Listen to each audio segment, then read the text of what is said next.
جمع لرالی او امام د رکوع په حالت کې دی نو څومره اندازه کې چې ته رکوع را لاندې کې نو ستا دا رکعت به ټیک وي. څومره اندازه کې چې ته د امام سره په رکوع کې شامل شي نو دا رکعت به ستا درست وي، دا به ټیک وي. دویمه مسله دا ده چې امام په اخره قاعده باندې ناست دی او د سلام ګرځولو په حالت کې دی، یا سلام ګرځي یا یو طرف ته ګرځولی دی او ته په قاعده کې شامل شو نو آیا دا جمع تا را لاندې کړه، ته په دې جمع کې شامل شوې او که نه دا جمع تا نه تلې ده، ته به ځان لمونځ کې. ګوره اول مسله خو دا ده چې بعضې کس راشي نو دومره په جلدی وي چې امام د رکوع په حالت کې وي نو دی اکثر دا الله اکبر چې دی دا په ټیټه باندې وکړي، دا ملا را ټیټه کي راښکته کي او دی الله اکبر وکړي. نو ګوره دا لومبنی الله اکبر په ولاړه باندې ویل چې دی دا فرض دی. که دا چا په ولاړه باندې ونه ویو او په ټیټه ملا باندې ویو نو ګوره دا رکعت د ده ګوره درست نه دی. اکثر خلک منګه اینو چې د ډېرې جلدۍ د وجې دا کار کوي چې یاره زما نه رکوع لاړه نه شي نو ملا را ټیټه کي او د امام سره په هغې کې څه شي په داسې طریقه باندې شامل شي نو دا رکعت به درست نه وي.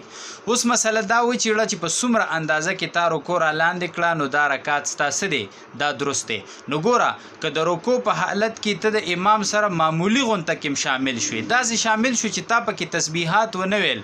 سبحان ربی العظیم د ویلو موقع پکې تا ته ملاو نشوه، خو یو سیکنډ دی امام د رکوع په حالت کې لاندې کو نو دا رکعت څه دی، دا ستا درست دی. که داسې وه چې ته رکوع لتلې او امام روچتېدو کیو نو ګورې دا رکعت به بیا ټیک نه وي. امام سر روچتی او ته ښکته کېږي رکوع ته نو دا رکعت به بیا درست نه وي. دا مسله د ځان سره یاد ساته، د یو تسبیح په اندازه یا د نیمې تسبیح په اندازه کو د امام سره ته په رکوع کې شامل شو نو دا رکعت سته دی، دا ستا درست دی بالکل. بله مسله دا شوه چې اخري قاعده کې امام ناست دی او د سلام د ګرځولو ټیم دی یا سلام اړی یو طرف ته اړولی دی او ته په مانځه کې شاملیږي نو آیا دا ستا جمع به ستا درسته وي، ته په جمع کې شامل شولې او که نه دا جمع تا نه لاړله. نو ګوره دې کې یو مسله یاد ساته چې تا نیت وتړو او ته ځې قاعده باندې کینې او امام یو طرف ته سلام واړو نو بیا خو ستا ناستې ته اډو اجت نشته، دا جمع تا نه لاړله او ځان لمونځ به وکړي. ټیک شوله که یو طرف ته سلام واړو ته لا ناستې نه نو بس مه کېنه، ستا ناستې ته حاجت نشته، جمع تا نه لاړله. ټیک شوله دا به نه وي چې دویم طرف ته خو لا سلام نه دی اړولی، یو طرف ته سلام اړولو سره چې ته لا قاعده کې ناست نه وي بس جمع تا نه لاړله. دویمه دا ده ګوره چې تا نیت وتړو ته په قاعده کې کېناستې چې څنګه کېناستې امام فوري سلام اړول یو طرف ته شروع کړه نو دا جمع څه شوه، دا ستا درسته دا جمع دی را لاندې کړه د امام سره په جمع کې څه شولې، دا شامل شوي. دوه شو. درېیمه دا ده چې ته د امام سره په اخري قاعده کې کېناستې او په دقه وخت کې امام لومبي طرف ته سلام ګرځول شروع کړي دي، یعنی په خوله باندې السلام لفظ شروع کړی دی خو په السلام کې د میم ته لا نه دی رسېدلی او ته د دې میم ته د رسېدو نه مخکې ته په قاعده کېناستې نو دا جمع تا را لاندې کړه.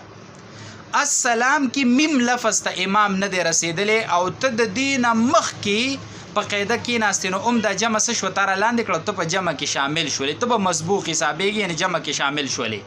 خو که داسې وشو چې ته لا په قاعده ناست نه او ستا د ناستې نه مخکې امام السلام کې میم لفظ ته ورسېدو نو دا جمع تا نه لاړله، ته به ځان لمونځ کې او ته په جمع کوونکو کې شامل د امام سره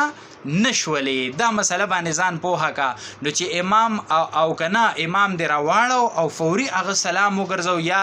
د میم لفظ ته د رسېدو نه مخکې د امام سره شامل شولې نو په دقه ټیم کې خو بیا امام ډایرکټ سلام ګرځوي نو ته په جمع کې شامل شوې، خو چې امام سلام واړو نو ته به ډایرکټ باقي رکعتونو را ګرځولو له نه پاسې بلکې التحیات به تر عبده و رسولو پورې پوره کې دا پتا واجب دي نو د هغې نه پس به ته پاسې او چې تا نه کوم رکعتونه تللي دي نو هغه به راوګرځې. دا ضروري مسلې وي، وړې مسلې دي خو ضروري دي او دې باره کې ملګرو تپوسونه کړي نو برای کرم په دې کې به شومتیا نه کوئ چې څنګه په خپله باندې زده کوئ، دقه شانې نورو ملګرو ته ورسوئ چې د چا نه کوتاهي کېږي او ستاسو په وجه باندې الله پوره کړي نو موږ او تاسو ته پې الله اجر راکوي. وصلی الله